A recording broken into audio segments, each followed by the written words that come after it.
ಗುರುಭ್ಯೋ ನಮಃ. ಓಂ ನಮೋ ಭಗವತೆ ವಾಸುದೇವಾಯ. ನಮಸ್ತೆ, ಎಲ್ಲರಿಗೂ ಸ್ವಾಗತ. ಭಗವದ್ಗೀತೆಯ ಈ ಒಂದು ಅದ್ಭುತವಾದ ಸರಣಿಯಲ್ಲಿ ನಾವು 15 ಸಂಚಿಕೆಗಳನ್ನು ಈಗಾಗಲೇ ಯಶಸ್ವಿಯಾಗಿ ಮುಗಿಸಿ 16ನೇ ಸಂಚಿಕೆಗೆ ಪಾದಾರ್ಪಣೆ ಮಾಡಿದ್ದೇವೆ.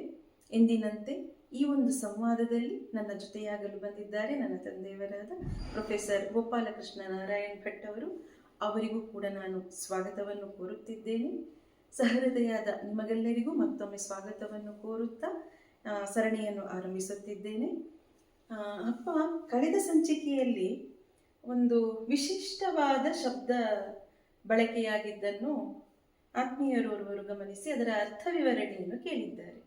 ಶೋಭನಾಧ್ಯಾಸ. ನಿಧಿಧ್ಯಾಸ ಇದೆಲ್ಲ ಗೊತ್ತು. ಶೋಭನಾಧ್ಯಾಸ ಈ ಒಂದು ಪದ, ಅದರ ಜೊತೆ ನಿಧಿಧ್ಯಾಸದ ಕುರಿತು ಒಂದು ಕ್ಲುಪ್ತ ವಿವರಣೆಯನ್ನು ಕೊಟ್ಟರೆ ಅದರ ಬಗ್ಗೂ ಏನು ವ್ಯತ್ಯಾಸ ಈ ಎರಡು ಶಬ್ದಗಳಲ್ಲಿ ಎನ್ನುವುದು ವೀಕ್ಷಕರಿಗೆ ಅರ್ಥವಾಗಬಹುದು ಎನ್ನುವುದು ನನ್ನ ಒಂದು ಅಭಿಮತ. ಓಂ ಶ್ರೀ ಗುರುಭ್ಯೋ ನಮಃ. ವಸುದೇವಸುತಂ ದೇವಂ ಕಂಸಚಾಣೂರಮರ್ದನಂ ದೇವಕೀ ಪರಮಾನಂದಂ ಕೃಷ್ಣಂ ವಂದೇ ಜಗದ್ಗುರುಂ. ಹಿಂದಿನ ಸಂಚಿಕೆಯಲ್ಲಿ ನಾನು ಅಧ್ಯಾಸದ ಬಗ್ಗೆ ಹೇಳ್ತಾ ಇರಬೇಕಿದ್ರೆ, ಅಂದರೆ ಜ್ಞಾನದ ವಿಷಯದಲ್ಲೇ ಹೇಳಬೇಕಿದ್ರೆ, ಅಧ್ಯಾಸ ಅಂದರೆ ಏನು ಅಂತ ಹೇಳಬೇಕಿದ್ರೆ ಈ ಶೋಭನಾಧ್ಯಾಸ ಅನ್ನೋದನ್ನು ಆ ಒಂದು ಪದಪುಂಜವನ್ನು ಹೇಳಿದ್ದೆ. ಅದಕ್ಕೆ ಸ್ವಲ್ಪ ಕುತೂಹಲ ಇದ್ದು ಕೆಲವರು ಕೇಳಿದ್ದಾರೆ ಅಂತ ಆಯಿತು. ಸತ್ಯ, ಇದು ನಮ್ಮ ಸಾಂಪ್ರದಾಯಿಕ ಒಂದು ಭಾಷ್ಯಗಳಲ್ಲಿ ಹೆಚ್ಚಾಗಿ ಕಾಣುವುದಿಲ್ಲ. ಅದರ ವಿಶೇಷ ಅಂತಂದರೆ, ವಿಶೇಷವಾಗಿ ಅಮೇರಿಕದಲ್ಲೆಲ್ಲ ಚಿನ್ಮಯ ಮಿಷನ್ ದಯಾನಂದ ಸರಸ್ವತಿಯವರು ತುಂಬ ಅಲ್ಲಿ ಡಿಸ್ಕೋರ್ಸ್ ಮಾಡ್ತಾ ಇದ್ದರು. ಅವರಿದ್ದೊಂದು 9 ವಾಲ್ಯೂಮ್ ಗ್ರಂಥಗಳೇ ಇದೆ ಭಗವದ್ಗೀತೆಯ ಬಗ್ಗೆ. ಬಹಳ ಆಧುನಿಕವಾದ ಸ್ವಾರಸ್ಯವಾಗಿ ಅವರು ಅಧ್ಯಯನ ಮಾಡಿದ್ದಾರೆ. ಅದು ಕನ್ನಡದಲ್ಲೂ ಪುಸ್ತಕ ಬಂದಿದೆ, 7 ವಾಲ್ಯೂಮ್ನಲ್ಲಿ ಬಂದಿದೆ. ಅದರೊಳಗೆ ಅವರು ಈ ಶೋಭನಾಧ್ಯಾಸ ಎನ್ನುವ ಒಂದು ಪದಪುಂಜವನ್ನು ಉಪಯೋಗಿಸ್ತಾರೆ. ಬಹಳ ಚೆನ್ನಾಗಿದೆ ಆ ಸಂವಾದದ್ದು, ಆದ್ದರಿಂದ ನಾನು ಉಲ್ಲೇಖ ಮಾಡಿದ್ದೆ. ಅದರ ಬಗ್ಗೆ ಕುತೂಹಲ ಇದೆ ಅಂತ ಆದಮೇಲೆ ಅದನ್ನು ಒಂದು ಸಂಚಿಕೆಯಲ್ಲೇ ನೀವು ಕೇಳಿದ ಹಾಗೆ ಹೇಳಿಬಿಡ್ತೇನೆ. ಹಿಂದಿನ ಸಂಚಿಕೆಯಲ್ಲಿ ಈ ಜ್ಞಾನದ ಬಗ್ಗೆ ಹೇಳಿದ್ದೆ ನಾನು. ಅದು ಬಹಳ ಮೇಲ್ಮಟ್ಟದ್ದಾಯಿತು ಅಂತಲೂ ಕೂಡ ಕೆಲವರು ಅನಿಸಿಕೆಯನ್ನು ಹೇಳಿದರು. ನಹಿ ಜ್ಞಾನೇನ ಸದೃಶಂ ಪವಿತ್ರಮೇಹ ವಿದ್ಯತೆ ಅಂತ ಹೇಳಬೇಕಿದ್ರೆ, ಮತ್ತು ಜ್ಞಾನಾಗ್ನಿ ದಗ್ಧ ಕರ್ಮಾಣಂ ಅಂತ, ಕರ್ಮಗಳನ್ನೆಲ್ಲ ಈ ಜ್ಞಾನವೆಂಬ ಅಗ್ನಿಯು ಸುಟ್ಟು ಹಾಕ್ತದೆ ಅಂತ. ಅಂದರೆ ಅದು ಕೊನೆಗೆ ಸಂಬಂಧಪಟ್ಟಿದ್ದು, ಮೋಕ್ಷಕ್ಕೆ ಸಂಬಂಧಪಟ್ಟು ಬರ್ತದೆ. ಆದರೆ ಇದನ್ನು ಲೌಕಿಕವಾಗಿಯೂ ನಾವು ತಗೊಳ್ಬೋದು, ಅದನ್ನು ಒಂದು ಸ್ವಲ್ಪ ಇದರೊಳಗೆ ಹೇಳ್ಬೋದು. ಇರಲಿ, ಈ ಅಧ್ಯಾಸ ಅಂತ ಹೇಳಿದಾಗ ನೋಡಿ, ಭಾಷೆಗಳೆಲ್ಲ ಅತಸ್ಮಿನ್ ತದ್ಬುದ್ಧಿ ಅಂತ ಹಿಂದಕ್ಕೆ ಹೇಳಿದ್ದೇನೆ. ಹಾಗಾಗಿ ಕೇವಲ 2-3 ವಾಕ್ಯದಲ್ಲಿ ಮುಗಿಸ್ಬಿಡ್ತೇನೆ. ಇದ್ದದ್ದನ್ನು ಇದ್ದ ಹಾಗೆ ನೋಡದೆ ಇದ್ದದ್ದನ್ನು ಇನ್ನೊಂದು ರೀತಿಯಿಂದ ನೋಡೋದು ಅಧ್ಯಾಸ. ಉದಾಹರಣೆಗೆ, ಈ ಲೌಕಿಕವಾಗಿರೋದು ಶಾಶ್ವತ ಅಂತ ತಿಳ್ಕೊಂಡು ಆ ಭ್ರಮೆಯಲ್ಲಿ ನಾವು ಇದ್ದೇವೆ. ನಿಜವಾಗಿದ್ದು ಅಶಾಶ್ವತ ಅಧ್ಯಾಸ, ಅದು ಅಧ್ಯಾಸ. ಒಬ್ಬ ಸಾಮಾನ್ಯ, ನಾವು ಬೇರೆ ರೀತಿಯಿಂದ ದಡ್ರೆ, ಆದರೆ ಅವನಷ್ಟು ಮೂರ್ಖ ದಡ್ರಲ್ಲ. ಕಮಲದ ದಳದ ಮೇಲೆ ಬೆಳಗ್ಗೆ ಹೋಗಿ ನೋಡಿದಾಗ ಅದು ನೀರಿನ ಬಿಂದು ಸೂರ್ಯನ ಕಿರಣ ಪೃಥಕ್ಕರಿಸಿ ಮುತ್ತಿನ ಹಾಗೆ ಕಾಣ್ತದೆ. ಎಷ್ಟೆಲ್ಲ ಮುತ್ತಿದೆ ಸಿಗ್ತದೆ ಅಂತೇಳಿ ಅವನು ಕೈ ಹಾಕಿದಾಗ ಎಲ್ಲ ಜಾರಿ ಹೋಗ್ತದೆ. ಅವನು ಅದು ಮುತ್ತುವಂತಲೇ ಕೊನೆಯವರೆಗೂ ಅವನು. ಹಾಗಾಗಿ ಅದೇ ದುಃಖ ಭ್ರಮೆಯಲ್ಲಿದ್ದಾನೆ ಅವನು. ನಾಳೆನೂ ಅದೇ ರೀತಿ ಮುತ್ತು ಬರ್ತದೆ ನೋಡು, ನೀನು ನೋಡ್ಲಿಕ್ಕೆ ಮಾತ್ರ, ಅದು ಮುಟ್ಲಿಕ್ಕಲ್ಲ ಅಂತ ಹೇಳಿದರೆ, ಇಲ್ಲ ಮುತ್ತು ಹಿಡಿಬೇಕಲ್ಲ ಅಂತ. ಅದು ಆ ಥರದ ಅಧ್ಯಾಸ ನಮ್ಮದು ಈ ನೀರ ಮೇಲಿನ ಗುಳ್ಳೆಯಂತೆ ಅಂತ ಹಿಂದಕ್ಕೆ ಸಂಚಿಕೆಯಲ್ಲಿ ಪ್ರಸ್ತಾಪ ಮಾಡಿದ್ದಿದೆ. ಹಾಗೆ ಆ ನೀರಿನ ಮೇಲಿನ ಗುಳ್ಳೆಯಂತೆ ಅಂತ ನಾವು ಹೇಳೋದು, ಅದು ನಮಗೆ ಸುಮ್ಮನೆ ಭಕ್ತಿಗೆ ನಿಜ ಅಲ್ಲ ಅಂತ ನಾವು ಅಂದುಕೊಂಡು ಯಾರು ತೀರ್ಕೊಂಡ್ರು ದುಃಖ ಮಾಡ್ತೇವೆ. ಹಾಗಾಗಿ ಇದ್ದದ್ದನ್ನು ಇಲ್ಲದೆ ಹೋದ ಹಾಗೆ, ಇಲ್ಲದೆ ಹೋದದ್ದನ್ನು ಇದ್ದ ಹಾಗೆ ನೋಡೋದು. ನಾನು ಹಗ್ಗವನ್ನು ಹಾವಾಗಿ ಭ್ರಮಿಸಿ ನಾವು ಅದರ ಬಗ್ಗೆ ಭಯ ಪಡೋದು, ಅದರ ಬಗ್ಗೆ ಚಿಂತೆ ಮಾಡೋದು ಅಂತ ಹೇಳ್ತೀವಿ. ಹಾಗೆ ಈ ಸಂಸಾರಕ್ಕೆ ಸಂಬಂಧಪಟ್ಟು ಈ ನೀರ ಮೇಲಿನ ಗುಳ್ಳೆ ನಿಜವಲ್ಲ ಹರಿಯೇ ಅಂತ ಭಕ್ತಿಯಲ್ಲಿ ಹೇಳಬೇಕಿದ್ರೆ ನಾವು ಹಾಗೆ ಅಂದ್ಕೊಳ್ತೇವೆ, ಆದರೆ ನಮ್ಮ ಅನುಭವದಲ್ಲಿ ನಾವು ಇಟ್ಕೊಳ್ಳಿಕ್ಕೆ ಹೋಗೋದಿಲ್ಲ. ಅದು ಆ ಅಧ್ಯಾಸಕ್ಕೆ ಸಂಬಂಧಪಟ್ಟಾಯಿತು. ಈ ಶೋಭನಾಧ್ಯಾಸ ಅಂದರೆ ಒಂದು ಉದಾಹರಣೆ ಕೊಟ್ಟು ಅದನ್ನು ಹೇಳಿದ್ರೆ ನಿಮಗೆ ಸುಲಭ ಆಗ್ಬೋದು. ಈಗ ಉದಾಹರಣೆ ನೋಡಿ, ಹಣ, ಧನ ಏನುಂಟು, ಹಣ ಇಲ್ಲದೆ ಯಾವುದೂ ನಡೆಯೋದಿಲ್ಲ ಅಂತ ಹೇಳುವಂತಹದ್ದು ಒಂದು ಅಧ್ಯಾಸ. ಅದು ಹಣ ಇಲ್ಲದೇನೂ ಬದುಕಬಹುದು. ಹಿಂದಕ್ಕೆ ಬದುಕ್ತಿರ್ಲಿಲ್ವ ಎಲ್ಲ? ಈಗಲೂ ಕೂಡ ಕಾಡಿನಲ್ಲಿ ಬದುಕೋರಿದ್ದರೆ ಹಣ ಇಲ್ಲದೇನೆ ಬದುಕಬಹುದು ಬೇಕಷ್ಟು. ಆದರೆ ನಾವೇನು ಯೋಚನೆ ಮಾಡಿದ್ದೇವೆಯೋ ಆ ರೀತಿಯಾಗಿ ಆಗದೆ ಹೋಗ್ಬೋದು. ಆದರೆ ನಾವು ಯೋಚನೆ ಮಾಡಿದ ಹಾಗೆ ಹಣವನ್ನು ನಾವು ಆಲೋಚನೆ ಮಾಡಿದರೆ ಅದಕ್ಕೆ ಶೋಭನಾಧ್ಯಾಸ ಅಂತ ಹೆಸರು. ಉದಾಹರಣೆಗೆ, ಹಣ ಇದ್ದರೆ ಎಲ್ಲ ಸುಖ ಸಿಗ್ತದೆ ಅಂತ ಹೇಳೋದು ಶೋಭನಾಧ್ಯಾಸ. ಹಣ ಇದ್ದರೆ ಆಯ್ತಲ್ಲ, ಎಲ್ಲ ಕಡೆ ಹೋಗಲಿಕ್ಕೆ ಬರಲಿಕ್ಕೆ ಎಲ್ಲ ಆಗ್ತದೆಯಲ್ಲ. ಒಂದು ಜೀವನದಲ್ಲಿ ಏನು ಅಂದರೆ ದುಡ್ಡು ಮಾಡಬೇಕು, ಹೌದಲ್ಲ, ಒಳ್ಳೆಯದು ಅಂತೇಳಿ ದುಡ್ಡು ಮಾಡಲಿಕ್ಕಾಗಿ ಉದ್ಯೋಗ ಮಾಡೋದು. ಉದ್ಯೋಗದಲ್ಲಿ ನಾವು ಏನು ಬೇಕಾದ್ರೂ ತರಿಸ್ಬೋದು, ಮಾಡ್ಬೋದು. ಈಗ ಉದಾಹರಣೆಗೆ ನೋಡಿ, ಏನೂ ಮಾಡದೆ ಕೂತ್ಕೊಂಡು ಎಲ್ಲ ಆರ್ಡರ್ ಕೊಟ್ಟು ತರಿಸ್ಕೊಂಡು ತಿಂತಾ ಇರೋದು ನೋಡ್ಬೋದು. ಇದರ ಪರಿಸ್ಥಿತಿ ಏನಾಗ್ಬೋದು ಅಂತ ಬಾಕಿಯವರು ನೋಡ್ತಾ ಇದ್ದಾರೆ. ಆದರೆ ಅವರಿಗೆ ನೋಡು, ನಾನು ಆರಾಮಾಗಿದ್ದೇನೆ, ಸುಖವಾಗಿದ್ದೇನೆ, ಇದು ಶೋಭನಾಧ್ಯಾಸ.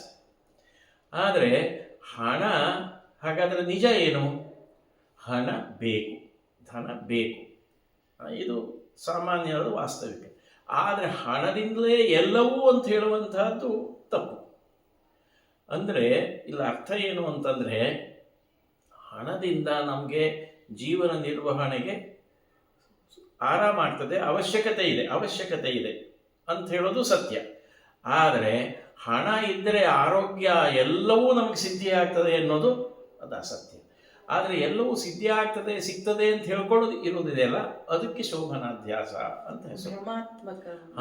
ಭ್ರಮಾತ್ಮಕವೇ. ನಮಗೇನೋ ಒಂದು ಇರ್ತದೆ, ನಾನು ಅದು ತಿಂದರೆ ನಮಗೆ ತುಂಬ ಖುಷಿ ಆಗ್ತದೆ ಅಂಥೇಳಿ, ಸ್ವಲ್ಪ ಖಾರದ ತಿಂದರೆ ಬಹಳ ಸುಖ ಆಗ್ತದೆ ಅಂತ. ಆದರೆ ನಂತರ ಹೊಟ್ಟೆಯಲ್ಲಿ ಏನಾಗ್ಬೋದು, ಗಂಟಲಲ್ಲಿ ಏನಾಗ್ಬೋದು, ಆರೋಗ್ಯದಲ್ಲಿ ಏನಾಗ್ಬೋದು ಅಂತ ಆಲೋಚನೆ ಬರೋದಿಲ್ವಲ್ಲ, ಅದು ವಾಸ್ತವಿಕತೆ ಇದೆ. ಹಾಗಾಗಿ ಅದನ್ನು ನೋಡಿಕೊಂಡು ಇದನ್ನು ಬಿಡಬೇಕಾದ್ರೆ ಸುಖ ಅಂದರೆ ಯಾವುದು? ತತ್ಕ್ಷಣಕ್ಕೆ ಏನು ನಮಗೆ ಸುಖ ಸಿಗ್ತದೆಯೋ ಅದು ಸುಖವೋ ಅಂತ ಆಲೋಚನೆ ಮಾಡಿದರೆ, ಹಾಗೆ ಆ ರೀತಿಯಾಗಿ ಆಲೋಚನೆ ಮಾಡಿ ಆ ಸುಖವಲ್ಲ ಅನ್ನೋದು ಗೊತ್ತಾಗಬೇಕಿದ್ರೆ ಅದು ವಾಸ್ತವಿಕತೆ. ಆದ್ದರಿಂದ ನಾನು ನಾಲಿಗೆಗೆ ರುಚಿಯಾಗೋದನ್ನು ತಿಂತೇನೆ, ಆರೋಗ್ಯವಂತ ರುಚಿಯಾಗುವುದನ್ನು ನಾನು, ಆರೋಗ್ಯಕ್ಕೆ ಹಿತವಾಗಿರೋದನ್ನು ನಾನು ತಿನ್ನೋದಿಲ್ಲ ಅಂತ ಇಟ್ಕೊಳ್ಳೋದು, ಆ ನಾಲಿಗೆಗೆ ರುಚಿ ಆಗ್ತದೆಯಲ್ಲ ಈಗಿಂದೀಗ ಅಂತ ಹೇಳೋದು ಶೋಭನಾಧ್ಯಾಸದ ಹತ್ರ ಹೋಗ್ತದೆ.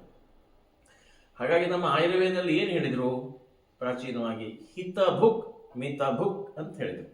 ಯುಕ್ತಾಹಾರ ವಿಹಾರಸ್ಯ ಯುಕ್ತ ಚೇಷ್ಟಸ್ವ ಕರ್ಮಸು ಯುಕ್ತ ಸ್ವಪ್ನಾವಬೋಧಸ್ಯ ಅಂತ ಹೇಳಿದರು. ಯುಕ್ತವಾದ ಅಂದರೆ ಏನರ್ಥ? ಯುಕ್ತವಾದ ಅಂದರೆ ನಿನ್ನ ಆರೋಗ್ಯಕ್ಕೆ ಅನುಕೂಲವಾದದ್ದು. ಅದನ್ನೊಂದು ಪಟ್ಟಿನೇ ಇದೆ. ಸಾಮಾನ್ಯವಾಗಿ ಒಂದು ಮನುಷ್ಯನಿಗೆ ಯಾವ್ಯಾವ ವಯೋಮಾನಕ್ಕೆ ಯಾವ್ಯಾವ ರೀತಿಯ ಆಹಾರ ಬೇಕು ಅಂತ. ಸಿರಿಧಾನ್ಯ ಬಹಳ ಒಳ್ಳೆಯದು ಅಂಥೇಳಿ ಸಿರಿಧಾನ್ಯ ತಿಂದರೆ ನಾನು ಆರಾಮಾಗಿರ್ತೇನೆ ಅನ್ನೋದು ಶೋಭನಾಧ್ಯಾಸ ಆಗ್ತದೆ. ಅವನ ವಯಸ್ಸು ನೋಡಬೇಕು, ಆ ವ್ಯಕ್ತಿನ ಅವನ ಆರೋಗ್ಯ ನೋಡಬೇಕು, ಅವನ ಪರಿಸರ ನೋಡಬೇಕು, ಅವನು ಏನು ದುಡಿಮೆ ಮಾಡ್ತಾ ಇದ್ದಾನೆ, ದೈಹಿಕ ಶ್ರಮ ಉಂಟಾ ಅದನ್ನು ನೋಡಬೇಕಾಗ್ತದೆ. ಆ ರೀತಿಯಾಗಿ ಹಣವೇ ಎಲ್ಲವೂ ಅಲ್ಲ. ಹಣ ಎಷ್ಟಕ್ಕೆ ಬೇಕೋ ಅಷ್ಟಕ್ಕೆ. ಇನ್ನು ಕೆಲವರಿಗೆ ಹೀಗೂ ಇರ್ತದೆ, ಹಣ ಇಲ್ಲದೆ ಹೋಗೋದು ಸುಖವೇ ಅಂತ ಹೇಳಿ ಅಂತ. ಅದು ರೀತಿಯ ಒಂದು ವಾದ ಇದೆ, ಹಣ ಇಲ್ಲದೆ ಹೋದರೆ ಭಾಳ ಆರಾಮಾಗಿರ್ತೇವೆ ಅಂತ. ಅದು ವಾಸ್ತವಿಕತೆ ಅಲ್ಲ. ಅವನು ಎಲ್ಲಿದ್ದಾನೆ ಅನ್ನೋದರ ಆಧಾರದಲ್ಲಿ ಹಣದ ಅವಶ್ಯಕತೆ. ಈ ಉದಾಹರಣೆಗೆ ಅರಣ್ಯದಲ್ಲೇ ಇದ್ದವರಿಗೆ ಹಣದ ಅವಶ್ಯಕತೆ ಇರುವುದಿಲ್ಲ. ಅವರಿಗೆ ಗಡ್ಡೆ ಕಂದ ಮೂಲಗಳ ಸಂಗಡ ಇದ್ದರೆ ಅಥವಾ ಅವರು ಮಾಂಸಾಹಾರಿಗಳಾಗಿದ್ದರೆ ಅವರಿಗೆ ಅದರೊಳಗೆ ಏನು ಸಿಗ್ತದೆಯೋ, ಏನು ನಡೀತದೆಯೋ, ನದಿಯಲ್ಲಿ ಅಥವಾ ಕೊಳದಲ್ಲಿ, ಅದು ತೊರೆಗಳಲ್ಲಿ ಶುದ್ಧವಾದ ನೀರು ಸಿಗ್ತದೆ, ಒಂದು ಗುಡಿಸಲು ಮಾಡ್ಕೊಳ್ಬೋದು. ಮತ್ತು ಅವರಿಗೆ ಈ ಹಿಂಸಕ ಪ್ರಾಣಿಗಳು ಬಂದರೆ ಹೇಗೆ ವ್ಯವಹರಿಸಬೇಕು ಅಂತ ಗೊತ್ತಿದೆ ಅವರಿಗೆ. ಅವರಿಗೆ ಹಾವು ಚೇಳುಗಳ ಭಯ ಇರೋದಿಲ್ಲ. ಅದು ಬಂದರೆ ಹೇಗಿರಬೇಕು, ಕಚ್ಚಿದರೆ ಏನು ಮಾಡಬೇಕು, ಅಷ್ಟೆಲ್ಲ ಅವರಿಗೆ ಗೊತ್ತಿರ್ತದೆ. ಮತ್ತು ಅವರಿಗೇನು ಅಂದರೆ ಅವರು ವಾಸ್ತವಿಕತೆಯಲ್ಲಿರ್ತಾರೆ. ಹೋದರು ಅವರು ಒಪ್ಕೊಂಡು ಬಿಡ್ತಾರೆ ಅದನ್ನು. ಅವರು ಒಪ್ಪಿಕೊಳ್ತಾರೆ ಅದನ್ನು. ಈ ಹಿಂದಕ್ಕೆ 50 ವರ್ಷದ ಹಿಂದೆ ಎಲ್ಲ ಹಳ್ಳಿಯಲ್ಲೇ ಪ್ರಸವ ಆಗ್ತಾ ಇತ್ತು. ಮತ್ತು ಈಗ ನನಗೇನೆ, ನಾನು 50-60 ವರ್ಷದ ಹಿಂದಿನ ಅನುಭವಗಳೆಲ್ಲ ನಮಗಿದೆ. ಅವನಿಗೆ ವಯಸ್ಸಾಯಿತು ಹೋಗ್ತಾನೆ ಅಂತಂದರೆ ಆಸ್ಪತ್ರೆಗೆ ಸೇರಿಸ್ತಿರ್ಲಿಲ್ಲ, ಮನೆಯಲ್ಲಿ ಎಷ್ಟು ಸಾಧ್ಯವೋ ಅಷ್ಟು ಆರೈಕೆ ಮಾಡೋದು. ವಯಸ್ಸಾಗಿದೆ ಹೋಗ್ಲಿಕ್ಕೆ ಅನುಕೂಲ ಮಾಡಿಕೊಡ್ತಾ ಇದ್ರು. ನಮ್ಮ ಇಡೀ ಸಂಸ್ಕಾರದಲ್ಲಿ ಇರುವಂತಹದ್ದೇ ಹಾಗೆ. ಅಲೋಪತಿಯಲ್ಲಿ ಇರೋದು ಹೇಗೆ, ಕೊನೆಯವರೆಗೂ ಅವನು ಸಾಯದೆ ಹೋದ ಹಾಗೆ ಬದುಕಿಸ್ಬೇಕು ಅಂತ ಏನೆಲ್ಲ ಮಾಡಬೇಕೋ ಅಷ್ಟೆಲ್ಲ ಮಾಡ್ತಾ ಇರೋದು. ಮನುಷ್ಯರಲ್ಲೂ ಈಗ ನಮ್ಮಲ್ಲೂ ಅದೇ ರೀತಿ ಬಂದ್ಬಿಟ್ಟಿದೆ. ಆದರೆ ಯಾಕೆ ಅವ್ರು ಹಾಗೆ ಮಾಡ್ತಾರೆ ಅಂದರೆ, ಅವರ ಯುರೋಪಿಯನ್ನು ಅಥವಾ ಪಾಶ್ಚಾತ್ಯ ಸಿದ್ಧಾಂತದಲ್ಲಿ ಅವರು ನಂಬುವ ಮತದಲ್ಲಿ ಜನ್ಮ ಒಂದೇ ಅಂತ ಆಗ್ಬಿಟ್ಟಿದೆ. ಈಗ ಸುಮಾರು 2000 ವರ್ಷಗಳಿಂದ ಆಗಿದೆ. ಬೈಬಲ್ನಲ್ಲಿ ಮೊದಲು ಹಳೆತು ಜನ್ಮಾಂತರ ಇತ್ತು, ಪುನರ್ಜನ್ಮದ ಬಗ್ಗೆ ನಂಬಿಕೆ ಇತ್ತು. ಹೌದು, ರೋಮನ್ ಅಂಪೈರ್ಗಳು ಅದನ್ನು ಕಾಯ್ದೆಯ ಪ್ರಕಾರ ನಿಷೇಧ ಮಾಡಿ ಅದನ್ನು ತೆಗೆದಿದ್ದಾರೆ. ಇದು ದಾಖಲೆಯಲ್ಲಿ ಇರ್ತಾ ಇರುವಂತಹದ್ದು. ಹಾಗಾಗಿ ನಮ್ಮಲ್ಲಾದರೆ ಪುನರ್ಜನ್ಮ ಇದೆ. ಭಗವದ್ಗೀತೆಯಲ್ಲೇ ಬೇಕಷ್ಟು ಹೇಳ್ತಾ ಇರ್ತಾರೆ, ಮೃತ ಆದಮೇಲೆ ಅವನು ಒಳ್ಳೆಯವನಿದ್ರೆ ಅವನು ಹೇಗೆ ಬದುಕ್ತಾನೆ ಅಂತ ಹೇಳಿ ಅಲ್ಲ, ಹೇಗೆ ಇರ್ತಾನೆ ಅಂತ. ನೋಡಿ, ಎಷ್ಟೋ ಸಲ ಈ ವಾಸ್ತವಿಕತೆಯನ್ನು ನಾವು ಅರ್ಥ ಮಾಡಬೇಕು ಅಂತಂದರೆ, ಸಾಮಾನ್ಯವಾಗಿ ಪೌರಾಣಿಕ ದೃಷ್ಟಿಯಿಂದ ನಾವು ತೆಗೆದುಕೊಂಡು ಸತ್ತ ಮೇಲೆ ಮತ್ತೆ 84 ಲಕ್ಷ ಯೋನಿಯಲ್ಲಿ ಬರಬೇಕಂತೆ, ಮತ್ತೆ ಅಲ್ಲಿ ನೀರಿನಿಂದ ಬಂದು ಹೀಗೆ ಬಂದು ಅದು ಮತ್ತೆ ಮನುಷ್ಯ ಅದಾಗ್ತದೆ ಅಂತ ಹೇಳಿ ಅಲ್ಲ, ಅದು ಎಲ್ಲರಿಗೆ ಅಲ್ಲ. ಉದಾಹರಣೆಗೆ ಅದು ಈ ಯೋಗಿಗಳ ಬಗ್ಗೆ ಹೇಳಿದ್ದಾನೆ, ನಮ್ಮ ಸಾಧನೆ ಅರ್ಧ ಆಗಿದ್ದಿದ್ರೆ ಮುಂದೆ ಅವನ ಸ್ಟೇಟಸ್ ಸಾಮಾನ್ಯ ಹೇಳಬೇಕಿದ್ರೆ ಅದು ಒಳ್ಳೆಯ ಕುಲದಲ್ಲಿ ಅವನು ಹುಟ್ಟುತ್ತಾನೆ, ಅಥವಾ ಅವನಿಗೆ ಆ ಒಂದು ಪ್ರಜ್ಞೆ ಇರ್ತದೆ.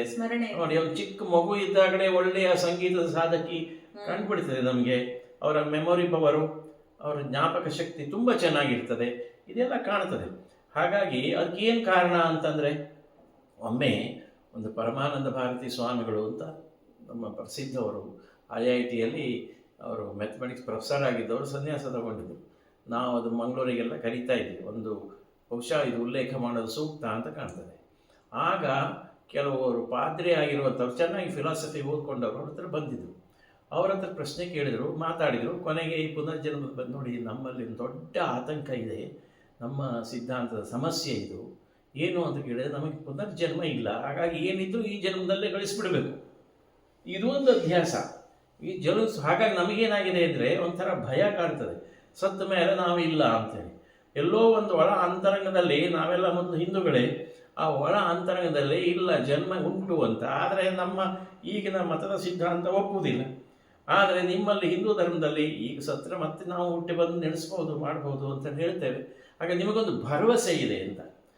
ಅದು ಸತ್ಯವೋ ಸುಳ್ಳೋ ಶಾಸ್ತ್ರದ್ದು ಬಿಟ್ಟು ಮಾತಾಡೋದಿದ್ರು ಕೂಡ ನಾವು ಈ ಒಂದು ನಂಬಿಕೆ ಉಂಟಲ್ಲ, ಆ ನಂಬಿಕೆಯಲ್ಲಿ ನಡೀಲಿಕ್ಕೆ ಸಾಧ್ಯ ಆಗ್ತದೆ. ಹಾಗೆಯೇ ಆ ಶೋಭನಾಧ್ಯಾಸ ಅಂತ ಹೇಳಬೇಕಿದ್ರೆ, ಹಣವೇ ಪ್ರಧಾನವಲ್ಲ, ಆದರೆ ಹಣದಿಂದ ಕೆಲವು ಅವಶ್ಯಕತೆಗಳನ್ನು ನಾವು ಪೂರೈಸಿಕೊಳ್ಬೋದು, ಇದು ವಾಸ್ತವಿಕತೆ ಆಗಿರಬೇಕು. ಆದರೆ ನಮ್ಮ ಬುದ್ಧಿ ಏನಾಗಿದೆ, ಶೋಭನಾಧ್ಯಾಸದಲ್ಲಿ ಅವಾಸ್ತವಿಕವಾಗಿದ್ದೇವೆ. ನಾವು ಹಣದಿಂದಲೇ ಎಲ್ಲವೂ ಅಂತ ಇದ್ಕೊಂಡ್ಬಿಟ್ಟಿದ್ದೇವೆ. ಅದು ತಪ್ಪು ಅಂತ ಹೇಳಲಿಕ್ಕೆ ಈ ಪದವನ್ನು ಉಪಯೋಗಿಸ್ಕೊಂಡಿರೋದು. ನಾವಂದರೆ ಅಧ್ಯಾಸವೇ ಒಂದನ್ನು ಇನ್ನೊಂದಾಗಿ ತಿರುವುದು, ಅಂದರೆ ಒಂದರ ಮೇಲೆ ಇನ್ನೊಂದು ಆರೋಪಿಸುವುದು. ಅದು ಹಗ್ಗ ಆಗಿದ್ದರೂ ಅದು ಕತ್ತಲೆಯಾಗಿರೋದ್ರಿಂದ ಅಥವಾ ಹೊರಡ್ತಾ ಇರೋದ್ರಿಂದ ಗಾಳಿಯಿಂದ ಅದು ಹಾವು ಅಂತ ಭ್ರಮಿಸಿ, ಹಾವಿನ ಸಂಕಟ ಹೇಗೆ ನಮ್ಮ ಮನಸ್ಸು ನಮ್ಮ ಶರೀರ ವ್ಯವಹರಿಸ್ತದೆಯೋ ಹಾಗೆ ವ್ಯವಹರಿಸ್ತಾ ಇದ್ದೇವೆ. ಅಲ್ಲಿ ನಾವು ಹಾವನ್ನು ಆರೋಪ ಮಾಡಿರೋದು. ಆದರೆ ಇಲ್ಲಿ ಹೇಗೆ ಅಂದರೆ ಶೋಭನಾಧ್ಯಾಸದಲ್ಲಿ ಅಂದರೆ ಅದು ಇಷ್ಟಪಟ್ಟು ಆರೋಪಿಸಿಕೊಳ್ಳೋದು. ಅಂದರೆ ಹಣ ಇದ್ದರೆ ನಮಗೆ ಎಲ್ಲ ಸರಿಯಾಗ್ತದೆ, ಏನೂ ತೊಂದರೆ ಇಲ್ಲ ಅಂತ ಒಂದು ಸಮಸ್ಯೆ. ಹಣದ್ದು ಮಾತ್ರ ಅಂತಲ್ಲ, ಆರೋಗ್ಯದ್ದು. ನನ್ನ ಒಂದು ಆಪ್ತರು ವೈದ್ಯರ ಕುಟುಂಬ, ಅದು ಡಾಕ್ಟ್ರು. ಅದೇನು ಕಥೆಯಾಗಿದೆ ಅಂತಂದರೆ, ಅವರು ಚೆನ್ನೈಗೆ ತವರ ಮನೆಗೆ ಹೊರಟಲು ಹೆಂಡತಿ. ಹಾಗೆ ಇವರು ಟ್ರೈನ್ವರೆಗೆ ಬಿಟ್ಕೊಟ್ಟು ಬಂದರು. ಅವರು ಹಾರ್ಟ್ ಸರ್ಜನು, ಅವರ ಮಗನೂ ಹಾರ್ಟ್ ಸರ್ಜನು. ಅವರು ಚೆನ್ನೈಗೆ ಹೋಗ್ತಾ ಇದ್ದಾರೆ. ಅದು ಹಾಸ್ಪಿಟ್ಲ್ ನಡೆಸೋದು ಅಪ್ಪನೇ, ಅವನು ಹಾರ್ಟ್ ಸರ್ಜನು. ಇವರು ಹೋಗಿದ್ದು ತವರ ಮನೆಗೆ, ಅಪ್ಪನೂ ಹಾರ್ಟ್ ಸರ್ಜನು. ಒಂದು ಫರ್ಲಾಂಗ್ದಲ್ಲಿ ಹಾಸ್ಪಿಟ್ಲು ಕೂಡ ಉಂಟು. ಆದರೆ ಹೋಗಿ ಮುಟ್ಟಿದ ಕೆಲ ಕ್ಷಣದಲ್ಲಿ ಅವಳು ತೀರ್ಕೊಂಡ್ಬಿಟ್ರು. ಹಾರ್ಟು ಸ್ತಬ್ಧ ಆಯಿತು. ಎಲ್ಲ ವ್ಯವಸ್ಥೆ ಇದ್ದು ಸ್ತಬ್ಧ ಆಗ್ಬೋದು. ಎಷ್ಟೋ ಸಲ ನಾವು ಹೇಳ್ತೇವೆ, ಆಸ್ಪತ್ರೆ ಹತ್ತಿರ ಇದ್ದು ಬಿಟ್ಟರೆ ಒಳ್ಳೆಯದು, ಅಲ್ಲೇ ನಾವು ಫ್ಲ್ಯಾಟ್ ತೊಗೊಂಡ್ಬಿಡ್ತೇವೆ 60 ವರ್ಷ ಆದಮೇಲೆ ಅಂತ ಆತಂಕ ಪಟ್ಕೊಂಡಿರೋರು ಇರ್ತಾರೆ. ಇದು ಒಂದು ರೀತಿಯ ನಾನು ಆಸ್ಪತ್ರೆಯ ಹತ್ತೇ ತಗೊಂಡಿದ್ದೇನೆ ಶೋಭನಾಧ್ಯಾಸ. ವಾಸ್ತವಿಕವಾಗಿ ನಾವು ಚಿಂತಿಸಬೇಕು ಅನ್ನೋದು ಒಂದು ಸಂಕ್ಷಿಪ್ತವಾಗಿ ನಾನು ವಿವರಣೆ ಕೊಟ್ಟೆ. ಅದು ಶಬ್ದ ಹಾಗೆ ಬರಬಹುದು, ಅಧ್ಯಾಸದ ವಿರುದ್ಧ ನಿಧಿಧ್ಯಾಸ. ಅದೇ ಸ್ಮರಣ ಮನನ ಅಧ್ಯಾಸ ಅನ್ನೋದು ಅಜ್ಞಾನದಿಂದ ಬರ್ತಾ ಇರುವಂತಹದ್ದು. ಶ್ರವಣ ಮನನ ನಿಧಿಧ್ಯಾಸ. ನಿಜ ಹೇಳಬೇಕು ಅಂತಂದ್ರೆ ನಾನು ವೀಕ್ಷಕರಿಗೆ ಕೇಳ್ತಾ ಇರೋದು. ಈ ನಿಧಿಧ್ಯಾಸ, ಯಾರೋ ಪ್ರಶ್ನೆ ಕೇಳಿದ್ದಾರೆ, ಸರಿ, ನಿಧಿಧ್ಯಾಸ ಅನ್ನುವ ಪದ ಮೊಟ್ಟ ಮೊದಲು ನಮಗೆ ಕಾಣ್ತಾ ಇರೋದು ಬೃಹದಾರಣ್ಯಕ ಉಪನಿಷತ್ನಲ್ಲಿ. ಬೃಹದಾರಣ್ಯಕ ಉಪನಿಷತ್ನಲ್ಲಿ ಯಾಜ್ಞವಲ್ಕ್ಯ ತನ್ನ ಜ್ಞಾನಿ ಮೋಕ್ಷಗಾಮಿಯಾಗಿರುವ ಪತ್ನಿಯ ಸಂಗಡ ನಡೆಸಬೇಕಿದ್ರೆ ಯಾವುದನ್ನು ತಿಳಿದುಕೊಂಡ್ರೆ ನಮಗೆ ಶಾಶ್ವತವಾಗಿ ಎಲ್ಲವೂ ತಿಳಿದುಕೊಂಡ ಹಾಗೆ ಆಗ್ತದೆ, ಆ ಶಾಶ್ವತ ಜ್ಞಾನ ಯಾವುದು ಅಂತ ಕೇಳಿದಾಗ ಅವನು ಇದನ್ನೇ ಹೇಳೋದು. ನೋಡು, ಈ ಜಗತ್ತಾಗಲಿ, ಈ ಒಬ್ಬರು ಇನ್ನೊಬ್ಬರನ್ನ ಪ್ರೀತಿಸ್ತಾರೆ ಅಂತಂದ್ರೆ ಏನರ್ಥ ಅಂತ ಕೇಳಿದರೆ ಅವನನ್ನು ಪ್ರೀತಿಸ್ತಾನೆ ಅಂತ ಅರ್ಥ. ಆತ್ಮವಾರೇ ಶ್ರೋತವ್ಯೋ ಮಂತವ್ಯೋ ನಿಧಿಧ್ಯಾಸಿತವ್ಯತಂ, ಇದೆಲ್ಲ ನಿಧಿಧ್ಯಾಸಿತವ್ಯಂ ಅಂತ ಅಲ್ಲಿ ಬರ್ತದೆ. ಅದು ಈ ಅಧ್ಯಾಸದಿಂದಲೇ ತೊಂದರೆ. ಆ ಶೋಭನಾಧ್ಯಾಸ ಅನ್ನೋದು ಬಹುದೊಡ್ಡ ಭ್ರಮೆ ಅಂತ ಹೇಳೋದಕ್ಕೆ ಇದನ್ನು ಹೇಳ್ತಾ ಇರೋದು. ನಿಧಿಧ್ಯಾಸ ಅಂತಂದರೆ ನೋಡಿ, ಮೊದಲು ಯಾವುದಾದ್ರು ಒಂದು ಅಧ್ಯಯನ ಗಂಭೀರವಾದ ಮಾಡಬೇಕು ಅಂದರೆ ಈ ತತ್ವಜ್ಞಾನದಲ್ಲಿ ಸುಲಭ ಅಲ್ಲ. ಅದು ಶಾಸ್ತ್ರಜ್ಞಾನ ಬೇಕು. ಆ ಶಾಸ್ತ್ರಜ್ಞಾನವನ್ನು ಗುರು ಹೇಳಿಕೊಟ್ಟಿದ್ದನ್ನು ಮನನ ಮಾಡಬೇಕು. ಮತ್ತೆ ಮತ್ತೆ ಮತ್ತೆ ಮತ್ತೆ ಮನನ. ಎಷ್ಟು ಮನನ ಅಂತಂದರೆ ನಿದ್ದೆಯಲ್ಲಿ ಕೇಳಿದರೂ ಹೇಳುವಷ್ಟು ಮನನ. ಈಗ ಉದಾಹರಣೆಗೆ ನಮಗೆ ಭಾಳ ಕಷ್ಟ ಆಗಿರ್ಬೋದು. 4 8 ನಾವು ಕನ್ನಡದಲ್ಲಿ ಅಷ್ಟು ಹೇಳಿದ್ದ ಇರೋದು 2ನೇ ಕ್ಲಾಸಲ್ಲಿ. ಈಗಲೂ ಕನಸಿನಲ್ಲಿ ಕೇಳಿದರೆ 4 8 ಬಂದ್ಬಿಡ್ತದೆ. ಆದರೆ 19 - 8 ಅಂದರೆ ಬರದೇ ಹೋಗ್ಬೋದು. ಆ 19 - 8 ಲೆಕ್ಕಾಚಾರ ಹೇಳುವಂತಹದ್ದು ಮನನ ಅಲ್ಲ. 4 8 ತಕ್ಷಣ ಹೇಳುವಂತಹದ್ದು ಮನನ. ಅಷ್ಟು ಆತ್ಮೀಯತೆ ಆಗಬೇಕು. ಶ್ರವಣ ಕೇಳ್ಕೊಂಡಿರಬೇಕು, ನಂತರ ಮನನ, ನಂತರ ನಿಧಿಧ್ಯಾಸನ. ಅದೇ ಇದು, ಅದೇ ನಾನು, ನಾನೇ ಅವನು ಅನ್ನುವ ಆ ಭಾವ ಶಾಂತವಾಗಿದ್ದು ಅದು ಒಳಗಡೆ ಆಳಕ್ಕೆ, ಮನಸ್ಸಲ್ಲ ಬುದ್ಧಿಯ ಪ್ರಜ್ಞೆಯೊಳಗೆ ಸಂಗಡ ಸೇರ್ತಾ ಇರುವಂಥದಕ್ಕೆ ನಿಧಿಧ್ಯಾಸ ಅಂತ ಹೆಸರು. ಅದು ನೆಲೆ ನಿಂತಿರೋದು ಅಂತ ಅರ್ಥ. ಅದು 10-20 ವರ್ಷದಲ್ಲಿ ಆಗುವಂಥದ್ದಲ್ಲ. ತುಂಬಾ ಅಧ್ಯಾಸ, ಶೋಭನಾಧ್ಯಾಸ, ನಿಧಿಧ್ಯಾಸ, ಇದರ 3 ವ್ಯತ್ಯಾಸ. ಅಧ್ಯಾಸ, ಶೋಭನಾಧ್ಯಾಸ ತುಂಬಾ ಒಂದು ಋಣಾತ್ಮಕ ಅಂಶಗಳಿಂದ ಕೂಡಿದ್ರೆ, ನಿಧಿಧ್ಯಾಸ ಎನ್ನುವುದು ಸಾತ್ವಿಕ ಶುದ್ಧವಾದ ಒಂದು ಸ್ಮರಣ, ಶ್ರವಣ ಮನನಕ್ಕೆ ಹೇಗೆ ಅದು ಪೂರಕ. ಸೂಪರ್ ಕಾನ್ಶಿಯಸ್ ಇದ್ದಾಗ ನಿಧಿಧ್ಯಾಸ. ಈ ಒಂದು ಸರಣಿಯಲ್ಲಿ ನಾವು ತಿಳಿದುಕೊಂಡೆವು. ಇದರ ಬಗ್ಗೆ ಮತ್ತೊಂದು ಸ್ವಲ್ಪ ಬೇಕಾದರೆ ನೋಡಿ, ನನ್ನ ಪುಸ್ತಕ ಇದೆ, ಭಗವದ್ಗೀತೆ ಒಂದು ತತ್ವಾನ್ವೇಷಣೆ ಅಂತ. ಅದರೊಳಗೆ ಇದನ್ನು ಬರೆದಿದ್ದೇನೆ. ಆ ಪುಸ್ತಕದ ಸಾಫ್ಟ್ ಕಾಪಿ ಇದೆ. ಮತ್ತು ಯಾರಿಗಾದರೂ ಬೇಕಾದರೂ ನಾವು ಅದನ್ನು ಉಚಿತವಾಗಿ ಕಳಿಸಿಕೊಡಬಹುದು. ಅದಕ್ಕೇನು ಹಣ ಕೊಡಬೇಕು ಅಂತಿಲ್ಲ. ಆಸಕ್ತರು ದಯವಿಟ್ಟು ಕೇಳಿ, ನಾವು ಸ್ಪಂದಿಸುತ್ತೇವೆ. ನಮಸ್ಕಾರ. ಈ ಸರಣಿಯ 14ನೇ ಸರಣಿಯನ್ನು ಈಗ ಕೊನೆಗೊಳಿಸುತ್ತಿದ್ದೇವೆ. ಈ ವಿಷಯದ ಕುರಿತು ಇನ್ನೂ ಏನೇ ಗೊಂದಲ ಮತ್ತು ಪ್ರಶ್ನೆಗಳಿದ್ದರೂ ಮುಕ್ತವಾಗಿ ಕೇಳಿ ಅದನ್ನು ಚರ್ಚಿಸುತ್ತೇವೆ. ಮುಂದಿನ ಸರಣಿಯಲ್ಲಿ ಮತ್ತೆ ಭೇಟಿಯಾಗೋಣ.